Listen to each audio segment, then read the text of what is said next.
ወንጌል ሰበኩ ብሎ እኮ የሚረግመን ብዛቱ ስር የሚነቅል እኮ አይጠፋ።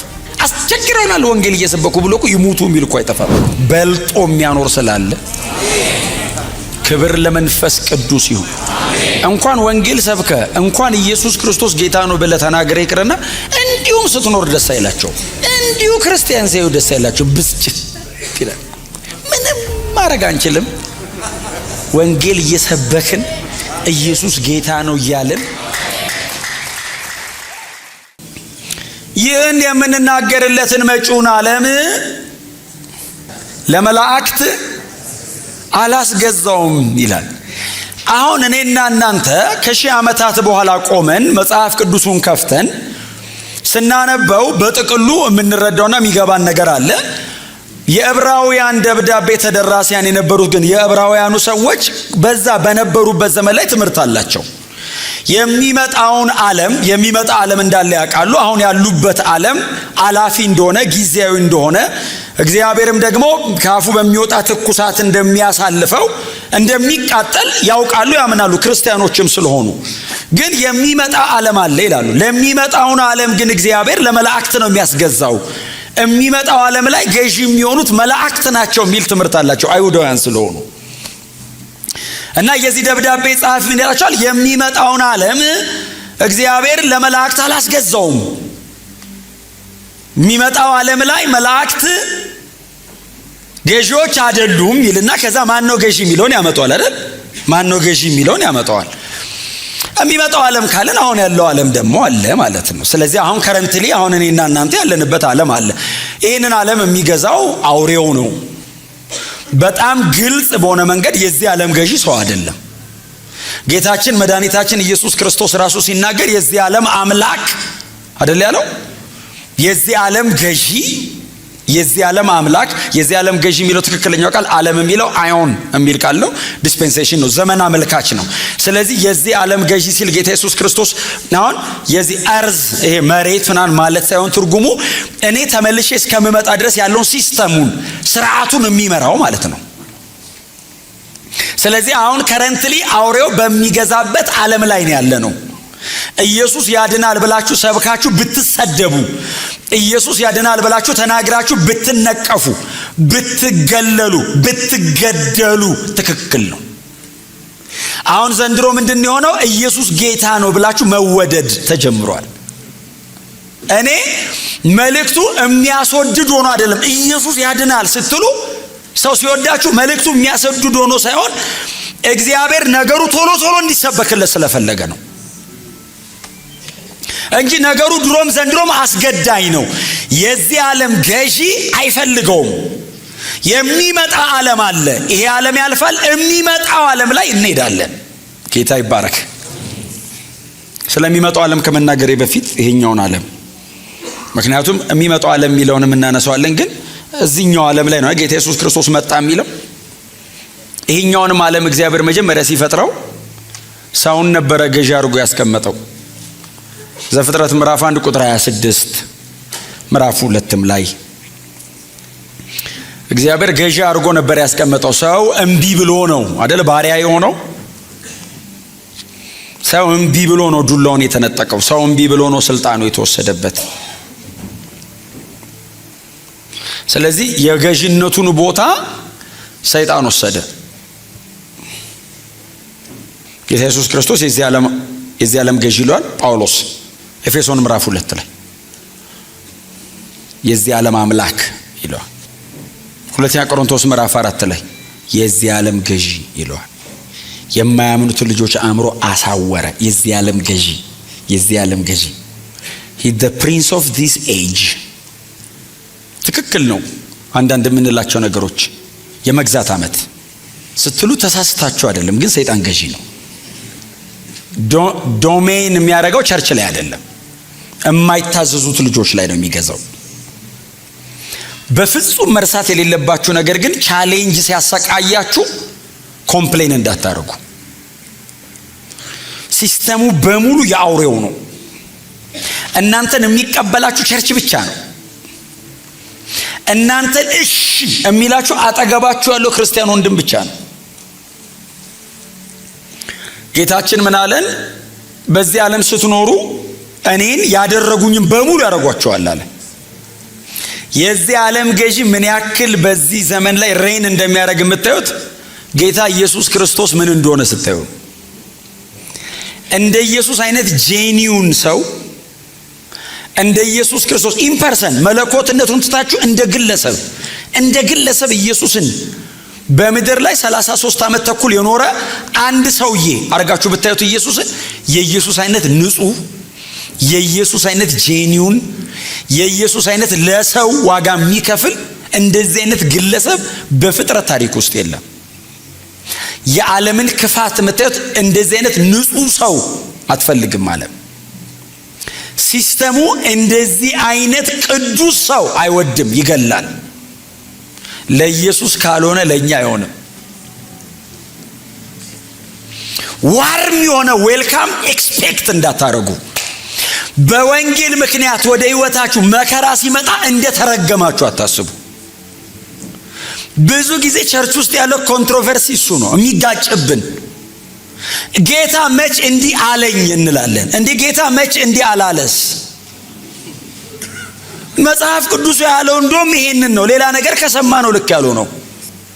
ወንጌል ብለ ቻሌንጅ ከገጠመ መጽሐፍ ቅዱስ ያለው እሱ ነው። ራይት ፖዚሽን ላይ ነው ያለው ማለት ነው። ትክክለኛ ክርስቲያንነት የሚያስታውቀው ያገኘ በሙሉ የሚቃወም ከሆነ መልእክትን የሚቃወሙ ከሆነ ጳውሎስ እኮ እንደሱ አይደል ያለው? መልእክታችንን ተቃውሟል እኮ ነው ያለው። ፐርሰናሊ ጠላቴ ነው አላለም አይደል? ያን ሰውዬ መልእክታችንን ወንጌል አይወድም ማለት ሰውዬውን ጠላት ሆኖብኛል፣ እግዚአብሔር ከዚህ ሰውዬ ይጠብቃለውና ጳውሎስ ምን አድርገው ነው ሲለው መልእክታችንን አይወደውም ማለት ወንጌልን አይወደውም ማለት ሲስተሙ እናንተ ውስጥ ያለውን ህይወት አይወደውም። ተስፋችን ምንድነው? የሚመጣው ዓለም። ክርስቲያን ምን ተስፋ አለው? ይሄ ዓለም ያልፋል። እጃችን ላይ ያለው ዓለም ያረጃል። ክብር ለእግዚአብሔር ለአምላካችን ይሁን። ወንጌልን የሚስማማና የሚቀበል ዓለም የለም። ወንጌል ሰብካችሁ መጥቶ ግንባራችሁን የሚሰማችሁ ከሆነ አለሳልሶ ሊገላችሁ እንጂ ወዷችሁ እንዳይመስላችሁ።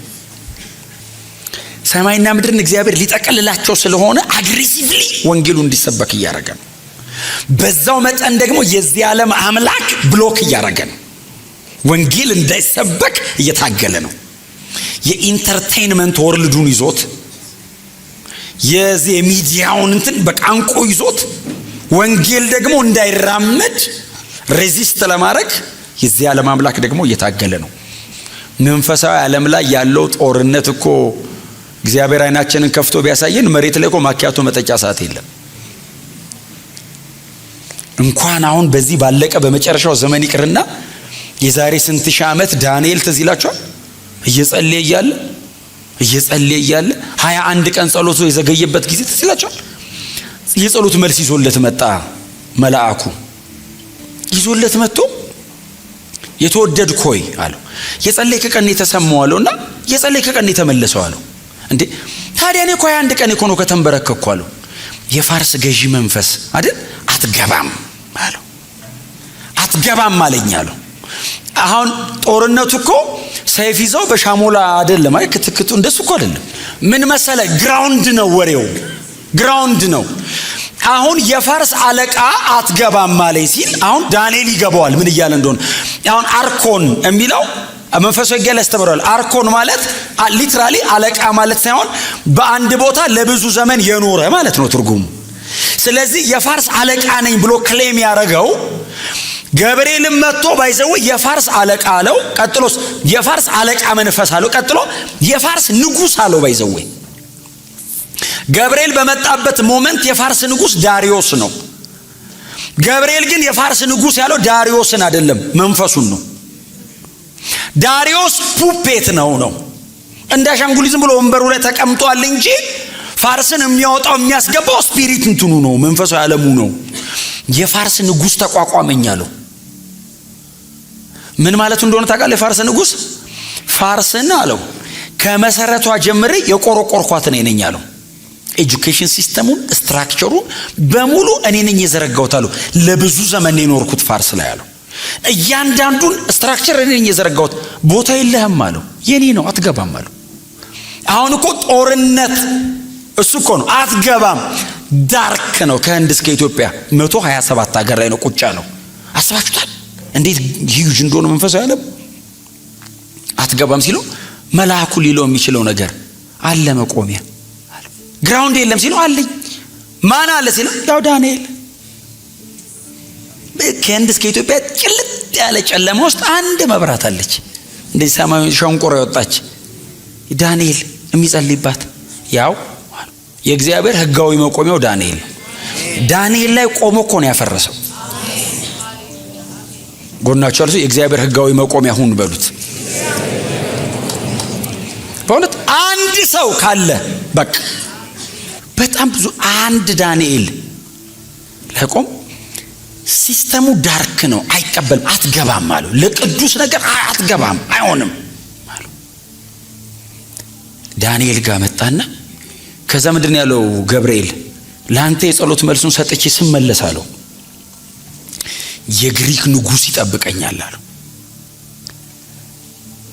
ሰው እኮ ይሄንን አሁን ዳንኤል እኮ ይሄን መንፈሳዊ ዓለም ስላየ ነው።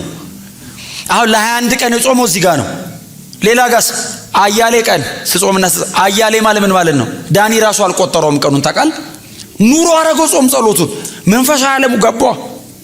ምን ያህል ዳርክ እንደሆነ ሲገባ ስፒሪቹዋሊ ያለ ኢንቲሜሲ ከእግዚአብሔር ጋር በጣም ክሎዝ ነው የሚሆነው። ክብር ለኢየሱስ ይሁን።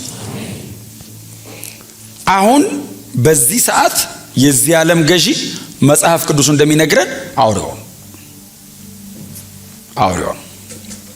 በቤተ ክርስቲያን ላይና በቅዱሳን ላይ ግን አይገዛም። በፍጹም አናታችን ላይ የሚሮጥ እባብ የለም። ትረግጡ ዘንድ ነው የሚለው። እኔ ጥቅስ ነው ማምነው። እኔ የተጻፈ ቃል ብቻ ነው ማምነው። የእግዚአብሔር ቃል ነው ማምነው። ትረግጡ ዘንድ በጠላት ኃይል ሁሉ ላይ ማለት አንዳንዱ ላይ አይደለም። አለቃ ነው፣ ጭፍራ ነው።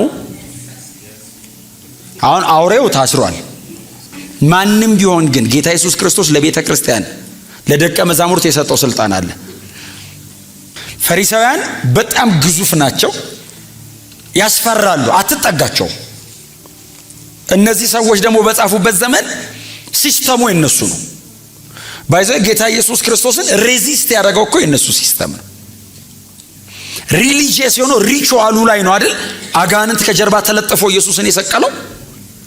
ኢየሱስን ለመስቀል ሰይጣን የተጠቀመው እኮ ፈሪሳውያንን ነው። በእነሱ ዘመን መንፈሳዊ ዓለሙን ማለት ነው የተጠቀመው። አሁን በእነሱ ዘመን ሐና፣ ቀያፋ፣ እስክንድሮስ ምናምን ማለት በአጠገብ ሲያልፉ ሰው ድፍት ብሎ የሚሰግድላቸው ሰዎች ናቸው። አስፈሪ ናቸው። ኢየሱስን ፊታቸው አቁመውት ፈርደውበታል። ያ ሲስተም ነው ኢየሱስን የሰቀለው። ሁል ጊዜ ሰይጣን ግራውንድ ያደርጋል እንደነዚህ አይነት ሲስተም። 11ን ጠርቶ ኢየሱስ በጠላት ኃይል ሁሉ ላይ ምንም አይነት መንገድ ትራንዛክሽኑን ይጠቀም፣ ሪሊጅኑን ይጠቀም፣ ቴክኖሎጂ ይጠቀም፣ ሶሻል ሲስተም የፈለገውን ይጠቀም፣ በጠላት ኃይል ሁሉ ላይ ስልጣን ሰጥቻቸዋለሁ። ታግላችሁ ውሰዱ አይደለም ያለው፣ እንኩ ነው ያለው። ሰርታ ያመጣው አይደለም፣ ተቀብለን ነው። እባክህ ስልጣን ስጠን ብለነው አይደለም፣ ተከታይ ነው። እንኩ። አንድ በጣም የምወደው ጥቅስ አለ፣ በጣም ብዙ ጊዜ የማነሳው ማቴዎስ 28:18 ስልጣን ሁሉ በሰማይና በምድር ተሰጠኝ። አሁን ተቀበልኩ ሲል ኢየሱስ ተቀበልን ነው ያለው። ባይዘው ኤግዞጂያ ነው የሚለው ቃሉ። ለብቻው የወሰደው ብቻ ሳይሆን ዴሊጌትድ ኦቶሪቲ ነው። ደቀ መዛሙርቱን ሰብስቦ ስልጣን ሁሉ ተሰጠኝ ሲላቸው በህጋዊ ውክልና የናንተም ነው አላቸው። የመጨረሻው ስልጣን ኢየሱስ ሲጎናጸፍ ለቸርች ምን ይሰጣት? በዚህኛው ዓለም ላይ ሰይጣን በሚገዛበት ዓለም ላይ ቤተክርስቲያን የመጨረሻውን ስልጣን ተቀብላ ትኖራለች። ክብር ለኢየሱስ ይሁን። ይመክራሉ። የሚበልጥ ስልጣን ቸርች ላይ አለ። ለዛ ነው ወንጌል መቼም ሲዛ አያረግም። ቤተ ክርስቲያን ፌል አታረግም። የመጨረሻ ስልጣን ኢየሱስ ኢንቨስት ያደረገው ቸርች ላይ ነው። ሰይጣን በሚገዛበት አገር አሸንፈን ነው የምንኖረው። ፈልገው አይደለም የምንኖረው። ወንጌል ሰበኩ ብሎ እኮ የሚረግመን ብዛቱ ስር የሚነቅል እኮ አይጠፋ። አስቸግረናል። ወንጌል እየሰበኩ ብሎ እኮ ይሙቱ የሚል እኮ አይጠፋም። በልጦ የሚያኖር ስላለ ክብር ለመንፈስ ቅዱስ ይሁን። እንኳን ወንጌል ሰብከ እንኳን ኢየሱስ ክርስቶስ ጌታ ነው ብለህ ተናግረ ይቅርና እንዲሁም ስትኖር ደስ አይላቸው። እንዲሁ ክርስቲያን ሳይው ደስ አይላቸው። ብስጭት ይላል። ምንም ማድረግ አንችልም። ወንጌል እየሰበክን ኢየሱስ ጌታ ነው እያልን በእውነት ቁርበታቸው በእግዚአብሔር ክብር ነበር የሚያብረቀረቀው። እየሞተ እስጢፋኖስ እያበራ ነው የሞተው። እያብረቀረቀ ፊቱ ያማልክት ልጅ ይመስላል እያሉ ወገሩት። እያበራ ነው የሄደው። እንደዚህ አይነቱ ሲሄድ ራሱ ያስታውቃል። ሰማይ ጥሏቸው ወጋሪዎቹ ጳውሎስ አምልጧል ባነበብ ነው። ሌሎቹ ካላመለጡ ሰማይም አይገናኙ። ለዘላለም ነው ቻው ያላቸው። ክብር ለመንፈስ ቅዱስ ይሁን። የሚመጣ ዓለም አለ፣ ይሄኛው ዓለም አለ። ስለሚመጣው ዓለም ብቻ እያሰብን ይሄኛውን ዓለም ጥለን አንኖርም፣ ረስተን አንኖርም። እግዚአብሔር በሚመጣው ዓለም ላይ መላእክትን ገዢ አላደረገም። አገልጋይ ናቸው መላእክት በሚመጣው ዓለም። አገልጋይ ናቸው ማለት ያገለግሉናል ማለት አይደለም ትርጉሙ። በእግዚአብሔር ዙፋን ፊት ቅዱስ ቅዱስ ቅዱስ ይላሉ። የሚመጣውን ዓለም ለነሱ አላስገዛው፣ ለሰው ነው ያስገዛው። ለሰው ነው ያስገዛው። እና ይሄ ሰውዬ የሚጠቀመው አንድ ጥቅስ አለ አይደል? መዝሙር 8 ላይ እስቲ አውጡት። መዝሙር 8:4 ታስበው ዘንድ ሰው ምንድን ነው? ትጎበኘው ዘንድ የሰው ልጅ ምንድን ነው? ይና ከዛ ቀጥሎ ምንድን ነው የሚል? ከዛ በክብርና በምስጋና ዘውድ ከለልከው፣ ጫንክለት የሚለውን ማለት ነው። በጣም ይገርማቸዋል። ውርደትና ክብር ነው አይደል? አንድ ላይ የጻፈው መዝሙረኛው ውርደትና ክብር እኮ ነው። እና መዝሙረኛው መዝሙረ ዳዊትን የጻፈልን የመዝሙረኛው የዚህ መዝሙር ዘማሪ እጅግ የተመሰገነ ሰው ነው በእውነት። እግዚአብሔር ከሱ ዕውቀት ውጪ ነው አይደል እያዘመረ ያለው። በዛ እሱ በነበረበት ሁኔታ ላይ ሲዘምር የዘመረው ስለ ሰው ነው የዘመረው።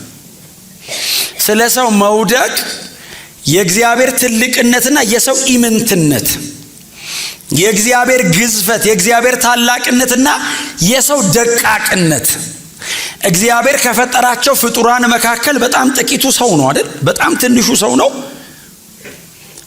አሰብከው፣ ተመለከትከው፣ ቢወድቅም ቢስትም አልተውከውም። ከመላእክት ጥቂት አሳንሰ ገዢነቱን እንዲጥል አድርጋ ሟች ሆነ። ሰው ሟች ሆነ፣ የተጣለ ሆነ፣ የተረሳ ሆነ። ግን እንደዚህ ሆኖ ደግሞ አልተውከውም ይልና የክብርና የምስጋናን ዘውድ ደግሞ ጭነለታል ብሎ ዘመረ ሰውየው። እኔ እንደ ዕብራውያኑ ጸሐፊ ከሆነ አንዱ በአንድ ስፍራ እንደዚህ ብሎ ዘመረ።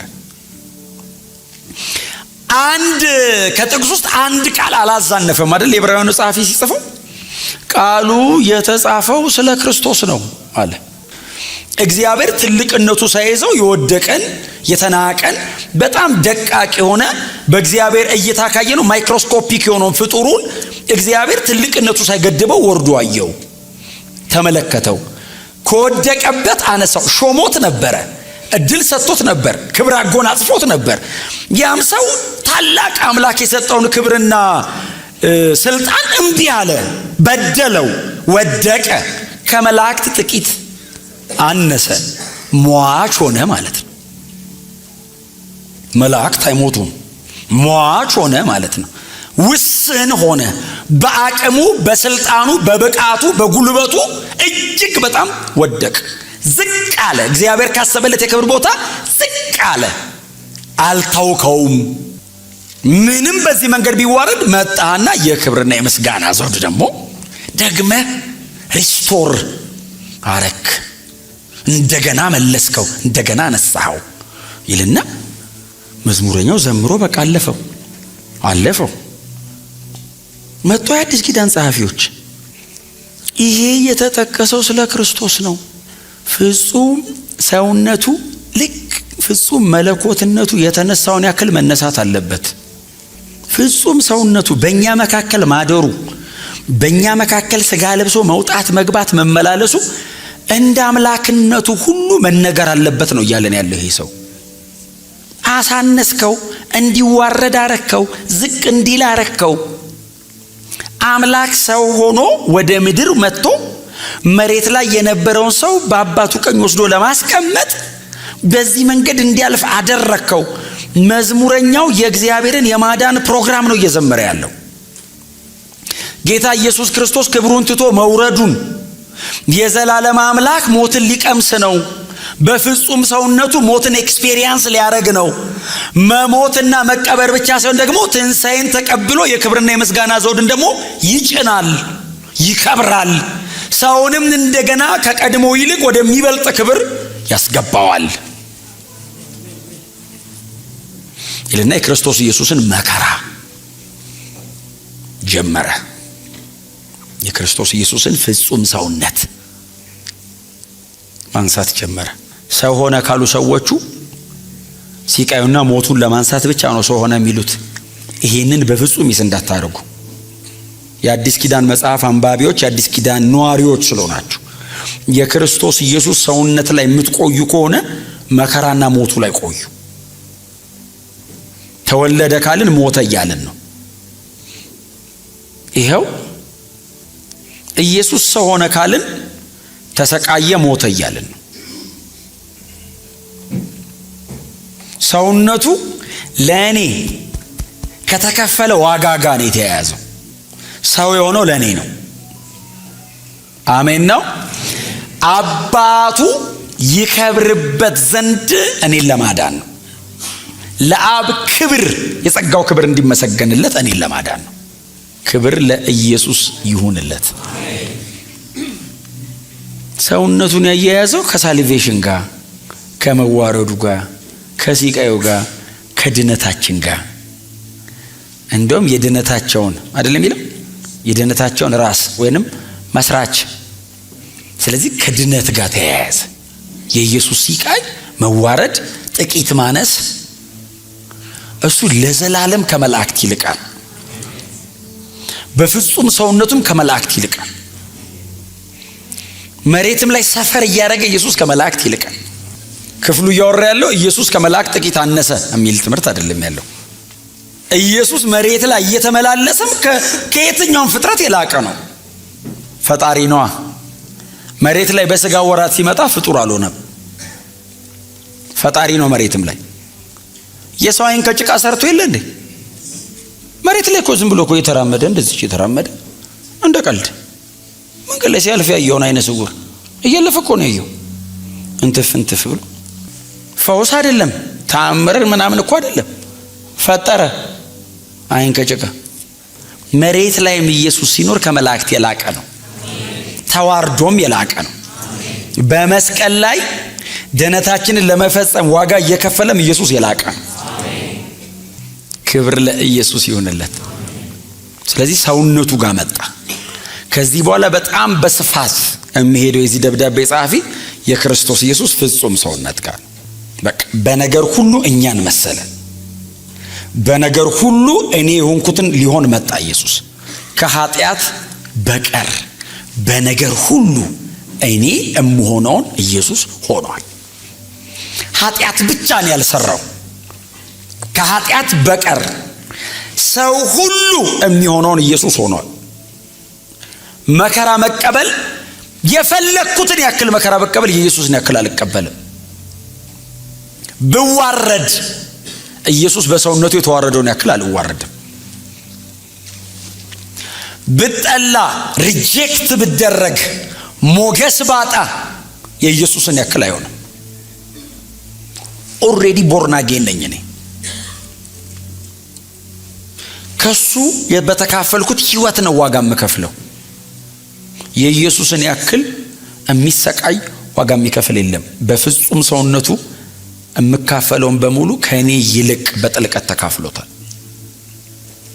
ስለዚህ ነው በድካማችን ሊራራልን የማይችል ሊቀ ካህን የለንም። ሲደክም ተንበርክኬ ስጸልይ ይራራልኛል። ለምን? ያውቀዋል። መንገድ ጠፋብኝ ብዬ ስጸልይ እሱ ቅፍርናሆም በዛ በኩል አልፏል፣ ና በዚህ በኩል ሂድ። መልአክ አይልክልኝም፣ ናውጣ። በሁሉ ይራራልኛል። ከኃጢአት በቀር አይደለም የሚለው ዕብራውያን 6 ከኃጢአት በቀር በነገር ሁሉ እንደኛ ነው። በጣም ፎከስዱ ነው። የክርስቶስ ሰፈሪንግ ላይ ፎከስዱ። አይናችሁን እዛ አካባቢ ያቆዩት። ክብር ለኢየሱስ ይሁን። ከዛ መክበሩን እናየዋለን። መክበሩን ደግሞ እናያለን። ከብሯል። አሁን የሚሰቃይ ኢየሱስ የለንም። ስራውን ጨርሶ የከበረ ተመልሶ መጥቶ ወደዛ ክብር የሚያስገባን ኢየሱስ ነው ያለ። የከበረውን የምናገኘው ግን በተሰቃየው በኩል አቋርጠን ነው። እኛ ግን የተሰቀለውን ክርስቶስን እንሰብካለን።